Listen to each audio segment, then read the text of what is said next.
Good evening everyone, this is Manali Raj. Welcome to the CSE Relay News Bulletin presented by Chanakya IAS Academy, Patna. In this segment, we demonstrate about the daily important highlights from the perspective of our civil services examination. Let us have a brief overview of today's headlines. Chandrayaan-3 lander all set for touchdown today. Inflation pressures may linger, but food prices to ease soon.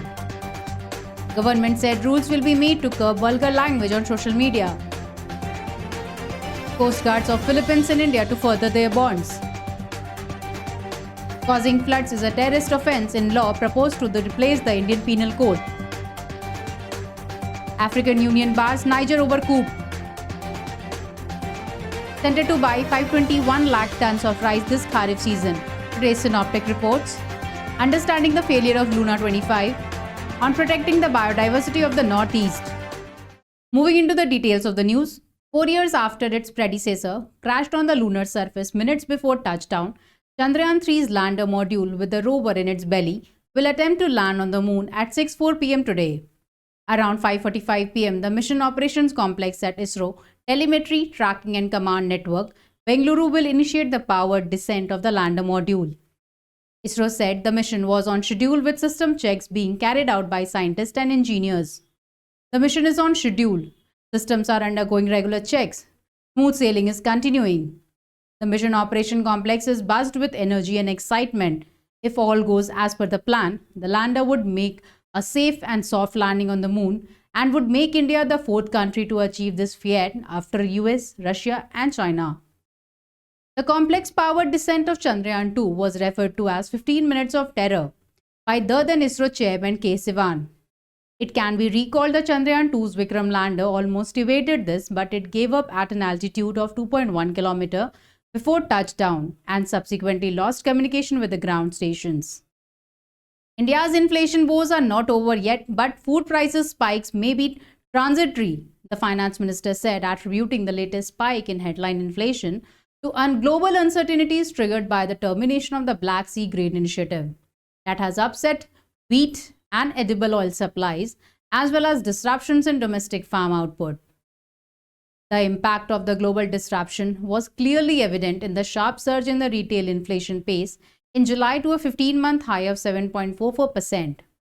The ministry said that the 11.5% food inflation rate was perhaps the third highest, since the current consumer price index since series began in 2014. Core inflation, which excludes energy and food cost, was at a 39-month low of 4.9%. The global uncertainty and domestic disruptions may keep inflationary pressures elevated for the coming months, warranting greater vigilance from the government and the central bank.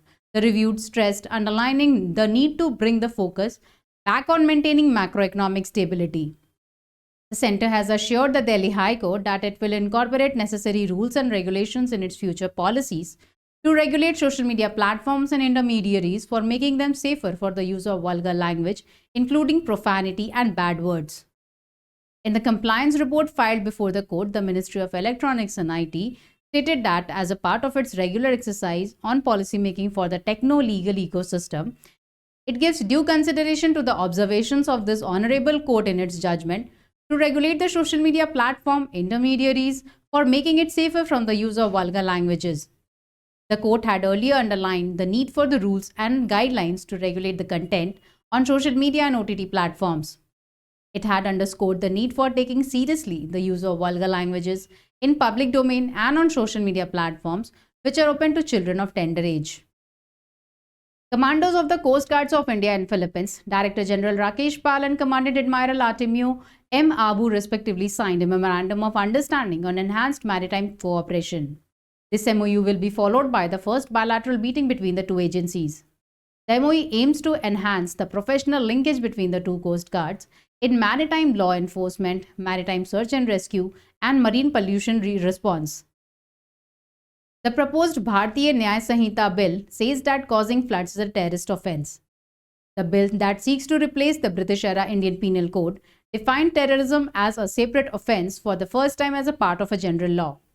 The Unlawful Activities Prevention Act of 1967 is a special law focused on terrorist activities. Section 111(6) Clause A of the bill says that A terrorist refers to any person who develops, manufactures, possesses, acquires, transports, supplies, or uses weapons, explosives, or releases nuclear, radiological, or other dangerous substance or cause fire, floods, or explosions. The African Union said it had suspended coup hit Niger until civilian rule is restored and announced it would assess the implications of any armed intervention in the Sahel nation. In a crisis now nearly 4 weeks old, the West African regional bloc ECOWAS has threatened to use force to reinstate Niger's elected president, Mohamed Bazoum. The Peace and Security Council requests the African Union Commission to undertake an assessment of the economic, social, and security implications of deploying a standby force in Niger and report back to the Council, the bloc said, following the strong differences on the matter. Army officers toppled Mr. Bazoum on July 26, prompting the Economic Community of West African States to approve activation of a standby force to restore constitutional order in Niamey. The bloc has said it is ready to intervene as a last resort, but it is continuing to press for a diplomatic solution. The coup has heightened international worries over the Sahel, which faces growing jihadist insurgencies linked to the Al-Qaeda and the Islamic State group. The Union Food Ministry has set a target to procure 521 lakh tons of rice this Kharif season. The decision was taken at a meeting the centre had with the state food secretaries. The ministry will release an additional quota of 2 lakh tons of sugar over and above the 23.5 lakh tons already allocated for August in view of the strong demand for the upcoming festivals of Onam, Raksha Bandhan and the Krishna Janmashtami. The ministry organized a national seminar on the efficacy of rice fortification. The scheme was an evidence-based program and fortified rice was safe even for those with thalassemia and sickle cell anemia. It would not cause any toxicity.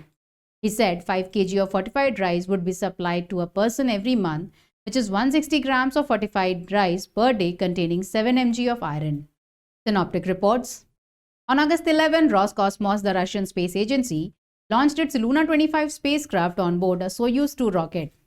But on August 20, Roscosmos stated that Luna 25 had suffered a glitch and crashed on the moon surface the previous day, ending the mission in a failure. In its statement, Roscosmos said that it would put together a committee to investigate the precise mode of failure of Luna 25. Beyond that, it has only said that the spacecraft suffered a technical problem. Whatever the technical reasons for Luna 25's failure, it's clear that Russia is falling behind vis-a-vis going to the moon. Fostering tourism, undertaking construction projects and developing infrastructure are ways through which a state generates revenue and creates employment opportunities. However, some of them come at a steep environmental cost. Though the Northeast is industrially backward, deforestation, floods, and existing industries are causing serious problems to the environment in the region. Central and state governments have to develop infrastructure, generate revenue, and create employment through sustainable policies. Text in news. 11% growth of India's footwear industry this fiscal year. Softening input cost and rising demand will help the footwear industry this fiscal, according to CRISIL ratings report. The prices of key inputs such as ethylene vinyl acetate have fallen 30% in the past fiscal. 1,000 crore loss suffered by Uttarakhand due to heavy rains. Chief Minister Pushkar Singh Dhami said a disaster-like situation prevails in Uttarakhand due to excessive rains. That was all for today. Aspirants can avail the PDF of today's news from the description link of this video. Stay tuned to our channel for standardizing your civil services preparations. Thank you.